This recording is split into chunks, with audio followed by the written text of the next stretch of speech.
नमस्कार दोस्तों, स्वागत है आपका हिंदी नॉलेज शो में। तो दोस्तों, आज भारत ने एक ऐसा इतिहास रच दिया है जिसके बारे में किसी ने सोचा भी नहीं था, और इसे भारत की सबसे टफेस्ट विन कहा जा रहा है, यानी कि अब तक की सबसे मुश्किल जीत। और ऐसा क्यों कहा जा रहा है? क्योंकि भारत ने जीत हासिल करी है वर्ल्ड ट्रेड ऑर्गेनाइजेशन में, यानी कि WTO में। आपको बता दूं कि WTO इस दुनिया का सबसे महत्वपूर्ण संगठन माना जाता है, क्योंकि दुनिया का जो 90% व्यापार है वो इस संगठन के देश करते हैं। और WTO का काम है उस व्यापार के लिए कानून तैयार करना और इस बात को सुनिश्चित करना कि कोई देश बाकी देशों के व्यापार को गलत तरीके से नुकसान तो नहीं पहुंचा रहा है, यानी कि बहुत ही फेयर तरीके से व्यापार हो। इस बात को सुनिश्चित किया जाता है। और आपको बता दूं कि ये इतना सेंसिटिव संगठन है कि जो इस संगठन के देश हैं 159, वो कभी एक बात पर सहमत होते ही नहीं है। उदाहरण के लिए, आखिरी बार संपूर्ण सहमति से जो प्रस्ताव पास हुआ था ना, वो अब से 1 दशक पहले हुआ था। पिछले 1 दशक में एक भी ऐसा प्रस्ताव पास नहीं हो पाया जिस पर सारे देश सहमत हो गए हों।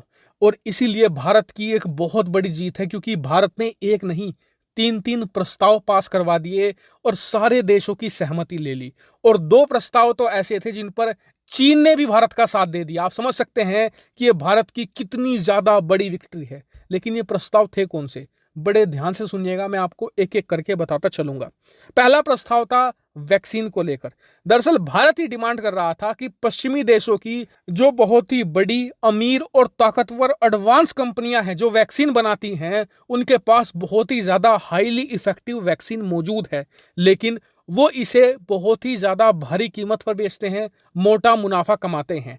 लेकिन जो गरीब देश हैं वहां पर वैक्सीन नहीं पहुंच पा रही, और इसीलिए भारत ने कहा कि इन कंपनियों का जो पेटेंट है वो रद्द कर दिया जाए। पेटेंट रद्द करने से क्या होगा कि जो उन कंपनियों की वैक्सीन है वो भारत की जो बड़े बड़े वैक्सीन बनाने के कारखाने हैं वहां पर बनने लगेगी, और फिर भारत गरीब देशों को ये वैक्सीन प्रोवाइड करा देगा। लेकिन इन कंपनियों ने इस पर रोक लगा के रखी हुई थी। क्यों? क्योंकि इनका कहना यह है कि हमने वैक्सीन बनाने में बहुत ही मोटा खर्चा किया है, अरबों डॉलर लगाए हैं। ऐसे में अगर हमारी वैक्सीन ऐसी ही बिना पेटेंट के फ्री में बिकने लगी तो हमें तो बहुत ज्यादा नुकसान हो जाएगा। लेकिन अब इस समझौते पर अमेरिकी कंपनियां पीछे हट गई हैं, और अमेरिकी सरकार ने कहा है कि हम पेटेंट रद्द करने को तैयार हैं, लेकिन सिर्फ 5 साल के लिए। भारत ने कहा ठीक है, 5 साल में तो बाकी सभी देशों में वैक्सीन हम पहुंचा देंगे।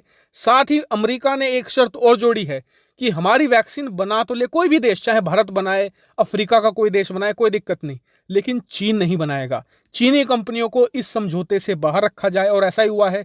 चीन को इस समझौते से पूरी तरीके से बाहर किया गया है। चीनी कंपनियां इन वैक्सीन का पेटेंट रद्द नहीं कर सकेगी और ना ही अमेरिकी वैक्सीन तैयार कर सकेगी। और इस समझौते के साइन होने के साथ ही ये भारतीय कंपनियों के लिए भी एक बड़ी जीत है, क्योंकि अब वो अमेरिका की जो हाई क्वालिटी की वैक्सीन है उसे बनाकर तमाम देशों में बेचकर पैसा भी कमा सकेगी, और साथ ही हमारी डिप्लोमेटिक जीत भी होगी। उन गरीब देशों को वैक्सीन देकर हम उन्हें अपनी तरफ ले लेंगे। अब आ जाते हैं दूसरे बड़े समझौते पर। अब दूसरा समझौता था फिशिंग को लेकर। दरअसल ये समझौता कहा जा रहा है कि स्पेशल 2 देशों की कारस्तानी की वजह से लाया गया है। पहला देश है चीन और दूसरा देश है जापान। इन दोनों देशों ने हालत ये करके रखी हुई है फिशिंग बाजार की कि जो प्रशांत महासागर है ना, लिटरली उसे छन्नी से छान दिया है। इतनी ज्यादा ओवर फिशिंग कर रहे हैं दोनों देश, बहुत ज्यादा मैसिव लेवल पर इन देशों ने कंपनियां बना के रखी हुई हैं जो भारी मात्रा में मछलियां पकड़ती हैं। अब इससे असर क्या हो रहा है? असर ये हो रहा है कि समुद्रों में लगातार मछलियां कम होती जा रही है, इकोसिस्टम को भयानक खतरा है, और बहुत सारी मछली की प्रजातियां ऐसी हैं जो पूरी तरीके से विलुप्त हो चुकी है या विलुप्त होने की कगार पर हैं। अब आप कहेंगे कि ऐसा सिर्फ जापान और चीन ही कर रहे हैं, बाकी देश क्यों नहीं कर रहे? कारण है, दरअसल जापान और चीन की सरकार अपनी जो मछली पकड़ने वाली कंपनियां हैं ना, इन्हें भारी मात्रा में सब्सिडियां देती हैं, पैसा देती हैं, जिस बदौलत ये बहुत ज्यादा बड़ी हो चुकी हैं। इनके पास हजारों बोट का काफिला है, जिसकी बदौलत ये समुद्र को बहुत भारी नुकसान पहुंचा रहे हैं। और इसीलिए अब ये प्रस्ताव लेकर आया गया है जो पास हो चुका है। अब चीन और जापान ही नहीं, दुनिया के बाकी देश भी सिर्फ अपने समुद्री इलाकों में ही मछलियां पकड़ सकेंगे। अगर ये किसी दूसरे देश के पानी में जाते हैं और वहां मछलियां पकड़ते हैं तो चीन और जापान को अपनी इन कंपनियों की सब्सिडी खत्म करनी होगी, जिस वजह से ये कंपनियां बहुत ही ज्यादा हैवी लॉस में जाएंगी और अंत में बंद हो जाएंगी। यानी कि पनिशमेंट का तरीका निकाला गया है जिससे कि ओवर फिशिंग पर लगाम लगाई जा सके। अब आ जाते हैं तीसरे समझौते पर, जो सुपर इंपॉर्टेंट है। दरअसल तीसरा समझौता है फूड सिक्योरिटी को लेकर। यहां पर यह समझौता तमाम देशों ने इसका समर्थन किया है, चाहे भारत हो, चीन हो, अमेरिका हो, यूरोप हो। कहा यह गया है कि फूड सिक्योरिटी एक महत्वपूर्ण मुद्दा है और तमाम देशों से यह बात कही गई है कि अभी रूस यूक्रेन की वजह से दुनिया भर में अनाज की कमी है।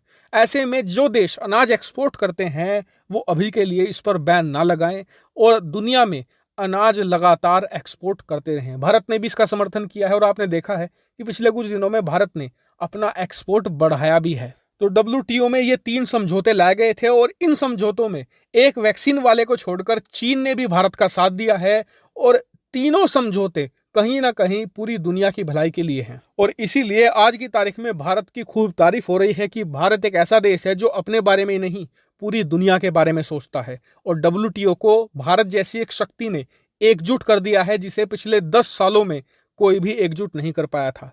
हालांकि इन तीनों ही मामलों पर आपका क्या मानना है, कमेंट करके जरूर बताएगा। फिलहाल इस वीडियो में इतना ही। Thank you very much for watching video.